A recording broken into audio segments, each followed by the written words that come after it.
right. We got why they cut the real ending of The Lord of the Rings. My friends, you bow to no one. The Lord of the Rings trilogy has a near-perfect ending. Considering it eats up about 30 minutes of Return of the King's runtime, you might assume Peter Jackson packed everything he could into the end of the film. And yet, there's one glaring omission that...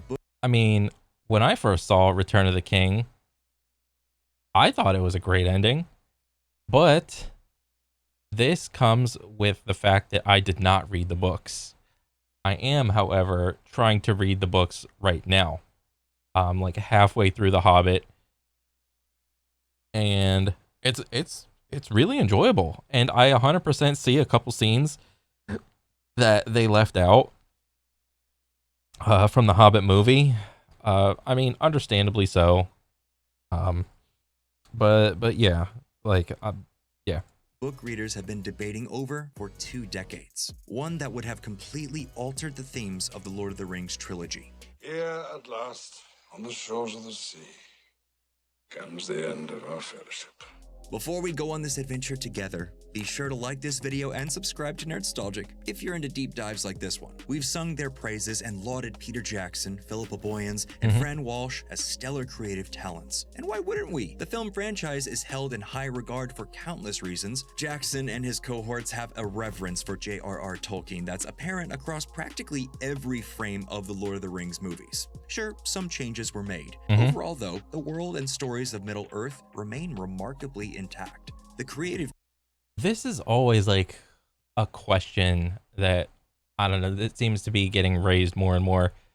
I mean, from at least my own experience, like when a story is originally made, the origin place will be a certain medium. So let's say a lot of animes, the original story came from a manga. Or let's say if a movie gets made, the original story came from like a video game or a comic book. And it seems to be the trend that the less people you have, like less cooks in the kitchen, you leave more creative, creative control to, like, when you leave more, when you have less people working on the project, it seems those singular people can have a ton of creative control to make I don't know, just like a better story, it seems. Because the trend in movies, well, one trend, not the trend, but like a trend, is to take a lot of, I don't know, just stories from existing IPs already. So you'll see shows or movies take stories from animes. You know, I mean, how many times have you seen like a Netflix adaptation of some anime?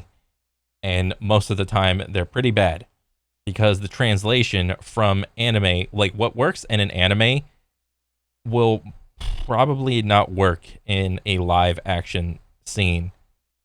If you want to do like a one-to-one just remake of a scene, it's not like every time that when you want to make a perfect readaptation of a scene, it can't be like done one-to-one, because there are certain things that are, you know, can be done in anime that can't be done in live action. But you know, in the terms of like Lord of the Rings, the original story was made from like the books, and they're very descriptive and whatnot. And I don't know, it seems like Peter Jackson and friends did a great job. But I mean, like I said, I haven't read like the books yet, and there will probably be some things that are different in the books than the movies. So when I get there, I'll let you know. The team went to great lengths to make sure that was the case. When fans came out of theaters after watching Return of the King in 2003, some of them were left with one question. If Jackson, Boyens, and Walsh were so committed to telling Tolkien's story, why would they leave out an important chapter right at the end? What does he mean? What was the important chapter is, of course, the scouring of the Shire. The moment the hobbits find the Shire has been overtaken by evil. To answer why it wasn't included in the final moments of the movie, we first have to look at what was. I know what it is you saw. Damn. I mean, spoiler or whatever. That's crazy. That's what happened in the book. That's like a sad ending for like the heroes. Dang. I didn't I mean, I kind of understand the reasoning for that being left out because like you have different levels of audiences. Like you have like if you're going to like watch a movie, I would say more people watch the Lord of the Rings movies than read the books. And so I mean, shit. Like, what movies have like a sad ending like that, where like the heroes come down back to their home only to find it, what do you call it? Like just destroyed. I can understand like he just wanted to leave it as like a happy ending or whatever for the sake of the audience, and when more people see it, it kind of seems like the ending was like kind of watered down to the happy ending. But I mean, I don't necessarily know if that was like probably if you read the books and you saw that ending, you were probably like, what the fuck? But me not having the knowledge of reading the books, I just saw the ending and I was like, okay, this is cool. This is great. For it is also in my mind. In the theatrical and extended editions of The Lord of the Rings: Return of the King, our intrepid group of hobbits goes back to the Shire after Aragorn is crowned King of Gondor. Their home has been untouched by war, their people have been oblivious to the world-ending threat on their doorstep, and all is right with the world. For everyone except Frodo, that is. Feeling restless and physically pained after experiencing the horrors of his journey, Frodo opts to go with Gandalf and Bilbo to the Grey Havens. His friends accompany him to the boat where they say their tearful goodbyes before watching the ring bearer sail. Oh yeah, on that scene I cried. When I first saw this, like, was this in the extended or the regular? I mean, yeah, when I got to this part, I was like, oh damn. Off into the west. We end with Sam coming home to his family and saying one final line. Well, I'm back. Most of this is similar to what happens in the book. After destroying the ring, Aragorn has his coronation. Everyone celebrates, the hobbits head home, and Frodo makes for the Grey Havens shortly after. The book even ends with the exact same line from Sam, but there's one major difference. The Shire has not actually remained untouched. Damn. Over the few months, the whole place was turned upside down under the direction of a mysterious crime boss named Sharky. The Sharky? What the fuck? Oh man. fields are being burned. Ugly buildings have been erected all over the land, and men... What crime syndicate? What race? Oh my god, was it the dwarves? Was it the humans? Was it elves? What was it? Was it orcs? Was it Uruk-hai? from the south rule over the hobbits by force. Frodo and his friends don't take any of this lightly, of course. They rally the other hobbits against the men and face down Sharky and his right hand, who turn out to be none other than a powerless Sauron and Wormtongue. Just like... Oh shit. Oh my god. It was just Sauron and Wormtongue, but they ain't got no powers. They're just like being little cretins. Damn. Like in Two Towers, it's Wormtongue who takes Saruman down after an argument, and then Wormtongue is subsequently riddled with arrows by unnamed hobbits. And that's it. Sam and the other hobbits restore their home, and everything goes back to normal before Frodo... Oh shit, so that's how they fix that little loophole. Well, not loophole, but like little stitch in the story. That's crazy. finally decides to go to the Undying Lands. You finished it. Not quite. There's room for a little more. If you've never read The Lord of the Rings, you might be a bit confused as to why any of this happens. Why would Tolkien choose to make the penultimate chapter of his fantasy series a depressing battle with a powered-down version of one of the main villains? Well, I mean, as far as like the reason goes, I don't know, but like a lot of times in real life, well, not real life, but like if you think about like your standard like hero's journey or whatever, there's like the come up, the climax, and then the resolution or whatever, which is usually like a happy ending. That seems to be like the formula for like a lot of movies. But I mean, I don't know how it goes for like stories. Probably something similar. But probably I mean, I don't know like what influenced Tolkien up until like when he started creating Lord of the Rings. But like I would probably imagine that it was like standard like happy ending type stuff. And I guess he wanted to be like different and just make like an ending that was like sad and possibly more realistic, but you know, the whole realistic thing isn't like a good argument. So Especially after all the main conflicts have been resolved. Over the decades, several theories have sprouted up. The most obvious for the chapter's existence is just to show how far our characters have come as people. Frodo, Sam, Merry, and Pippin all get to show off their newfound bravery and leadership skills during the scouring, further proving how they've been forever changed by their experiences. Some readers believe that the purpose of the scouring of the Shire was to demonstrate that war is far-reaching, and Yeah. nowhere is safe from the ugliness of conflict. Not even havens like the Shire. The most pervasive theory is that the scouring of the Shire is an allegory for the state of England at the end of World War II. Tolkien famously hated allegory and even pushed back on this idea in the foreword for the second edition of Return of the King, saying, oh wow, okay, that's interesting. "It has been supposed by some that the scouring of the Shire reflects the situation in England at the time when I finished my tale. It does not." Well, I guess that clears Oh, so he literally just says no. that up. He would go on to say that, if anything, the scouring of the Shire was somewhat inspired by his youth, as he watched the countryside he grew up in be slowly overtaken by industry. The old world will burn in the fires of industry. The forests will fall. Whatever the reason for its inclusion in the book, the scouring is an important aspect of Tolkien's story. It's a part of the history of the Shire, and it depicts the death of Saruman, which infamously was not included at all in the theatrical cut of Return of the King. And yet, Jackson was unwilling to put the scouring on screen. We did pay homage to it in the Fellowship of the Ring. When Frodo looks into Gladriel's mirror, he sees exactly the imagery from the scouring of the Shire. He, Boyens, and Oh, okay, that's pretty cool. Like he took it out, but he's like, yes, I know it's still there, guys, but for the movie, we're just gonna do it like end it this way. I mean, I get it.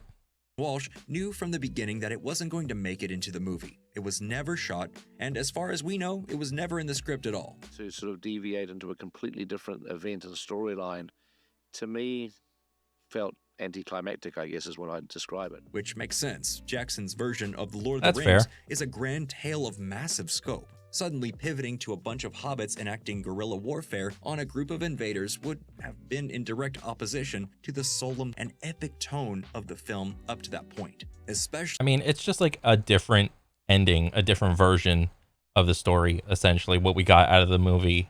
I mean, the movie was more like, at least that ending, it kind of seems like it was more safe in terms of like endings. I mean, if you want like the actual origin story, you know, obviously like go read the books. Like if you think the book is better, then great. I mean, I will probably like the books a bit more or whatever, but like I'll get there eventually. when followed up by that emotional final scene. You can't start up the story again, not after nearly 9 hours of storytelling, which I know people are going to find ironic given the ending that is on this movie. Yeah. Return of the King is I mean, each of the extended versions of the movie is already like 3+ hours long. also known as a movie that simply refuses to end. There are several fade to black fakeouts that just give way to more scenes. This multiple ending phenomenon was one Jackson and his team recognized, but it was mostly unavoidable. Even though the scouring only takes up a few pages of the book, it could have represented tens of additional minutes of runtime and several days of shooting. But the most poignant reason for excluding the scouring of the Shire from Return of the King actually comes from the DVD commentary track for the movie. Jackson talks at Hey, you guys remember when DVD movies had commentary from directors and shit? Remember those days? Yeah, I remember. Yeah, it's so funny because like they're just simply not there anymore. length about the scene where our four hobbits sit together in a busy pub, while everyone around them is blissfully unaware of the dangers that very nearly broke. You know what's funny? Like in terms of like video games, like the DVD commentary is more or less like a VOD review of a game. And it's so funny when I put it like that. It's just like simply like a VOD review, or maybe they're just doing like a victory lap in terms of like just movie commentating and whatnot. Down their doors. Jackson felt that this was a necessary theme to touch on. particularly because Tolkien had been a soldier in the First World War. One of the things that just about all veterans of the First World War talk about is a sense of coming home to their families, and they've been thoroughly changed by the experience. It's a quiet scene with no dialogue. Instead, the hobbits glance around the room at all the smiling, happy faces and give each other knowing glances before downing their drinks. They're home, but they've changed, and no one will ever understand the trauma they underwent. Yeah. As Jackson put it, I wanted that feeling amongst those four guys that they were there, but no one else knew how heroic they really were. it's both a hopeful Dang, that's crazy. And then even back in the day, there were like different commentaries, I think, on certain movies. Like there would be like director commentary, actors commentary. There would just be like multiple commentaries. It's just simply not there anymore. and heartbreaking message that perfectly fits into the ending of Jackson's Return of the King. The Scouring of the Shire, on the other hand, is a pretty sour note to end on. Sam even goes as far as to say, it's worse than Mordor. After everything the hobbits went through, coming home to more destruction may be a more realistic depiction of the effects of war, but it drastically undercuts the theme of hope that's so important to the story overall. Life moves forward.